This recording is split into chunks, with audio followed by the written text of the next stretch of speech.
주로 챗 GPT에 대한 그 연결에 대한 이야기를 해볼 건데요. 챗 GPT란 무엇인가 라고 했을 때 무엇이든 물어보세요 기계다 라고 말할 수가 있다라는 거죠. 여기서 여러분이 잘못 생각하시는 게 있어요. 챗 GPT는 정답을 알려주는 기계다 이렇게 생각하세요. 아닙니다. 여러분이 원하는 답을 알려주는 기계예요. 근데 정답이 안 나오고 여러분이 그런 걸 원한 다음에 그 답이 나오니까 거짓말쟁이라고 하는 것들이 몇 개 있거든요. 예를 들어 챗GPT 초창기에 있었던 세종대왕 맥북 사건. 세종대왕이 맥북을 던진 사건에 대해 설명해줘.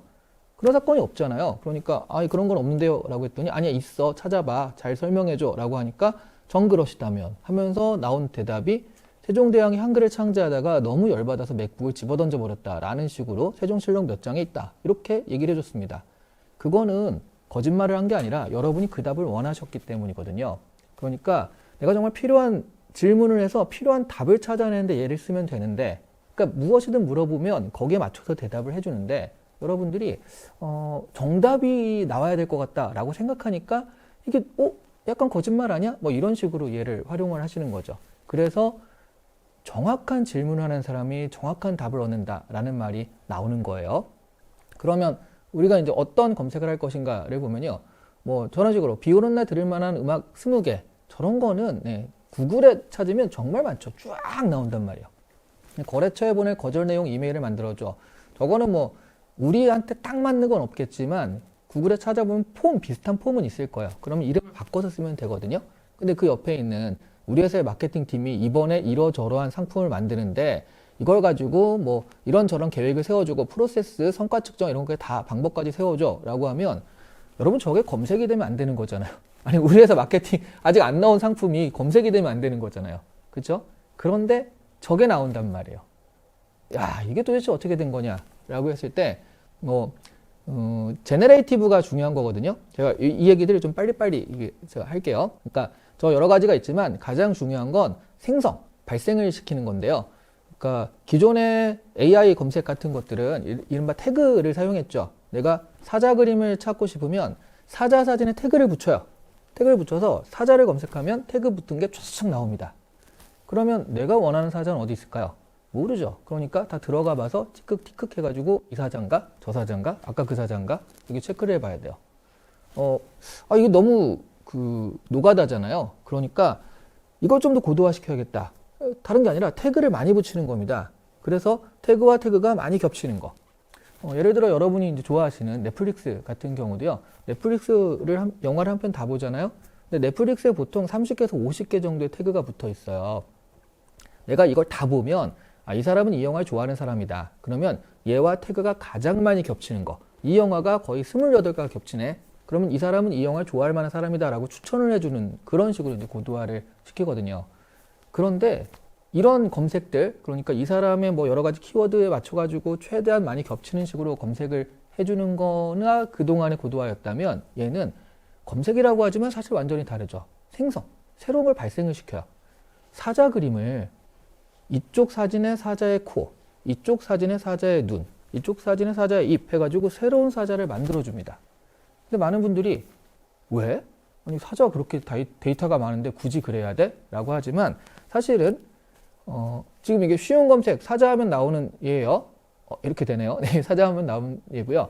그 다음에 뱅스타일의 사자를 찾아줘 하면 나오긴 나옵니다. 저기 나오고 있잖아요. 그렇죠? 네, 저것도 어려운 검색이지만 하지만 그 옆에 보시면 화성에 가서 우주복을 입고 지구를 향해 울부짖는 사자를 찾아줘.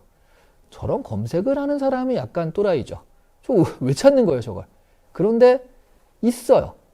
있지 않고 이거를 발생시키면 제가 만들어줍니다. 저 뒤에 남산 사진을 넣어줘 라고 해도 되고요. 밑에는 뭐 독도 사진을 넣어줘. 그래도 만들어줍니다. 이게 생성이거든요. 내가 원하는 결과를 만들어주는 거예요. 그래서 제가 말씀드렸잖아요. 내가 원하는 결과를 주는 애라고요. 네, 그러다 보니까 이런 검색을 왜 하느냐. 그러니까 기존의 검색에서는 있을 수 없는 그게 결과 나왔잖아요. 이런 검색을 왜 하느냐. 아까 저것 때문이에요. 우리 회사의 마케팅 팀이 이번에 이러저러한 거 하는데 이걸 만들어줘 라고 했을 때 잘된 마케팅 기획서들에서 여기서 이거 따가지고 우리 회사만을 위한 새로운 것을 만들어주는 것입니다. 네, 그러니까 이게 가능해지는 것이거든요. 그래서 나오는 것이다. 그래서 이런 것들이 나오는 것이다. 이게 이제 하나의 여러분이 좀 생각하고 계셔야 되는 챗GPT 원리입니다. 두 가지 말씀드릴게요. 일단 챗GPT가 왜 이렇게 난리냐?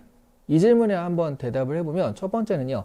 기존의 구글 검색과는 완전히 다르다라는 거. 예, 그래서 수렴형과 맞춤형 검색이 되기 때문에 그런데요.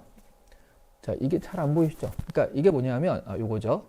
요게 베스트셀러 내가 자기 개발하고 싶은데 30대 40대가 읽으면 좋을 만한 베스트셀러 20개를 뽑아줘 라고 했더니 이렇게 뽑아준 거예요.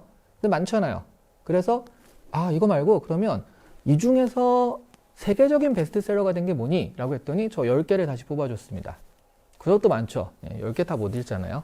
그래서 그러면 이 중에 시간 사용에 대해서 얘기한 게 뭐야? 그랬더니 저 한 권을 추천해줬어요. 아토믹 헤빗이라는 아마 한국에서는 아주 작은 습관이 뭐 이런 식으로 제목이 나왔을 텐데 저 책을 추천해줬습니다. 자, 저 가운데 페이지가 여러 개 뜨지 않았죠. 그러니까 이게 수렴형이에요. 점점 검색을 내가 이런 기준에서 기준해가지고 나한테 맞는 걸 딱 찾아주는 거죠.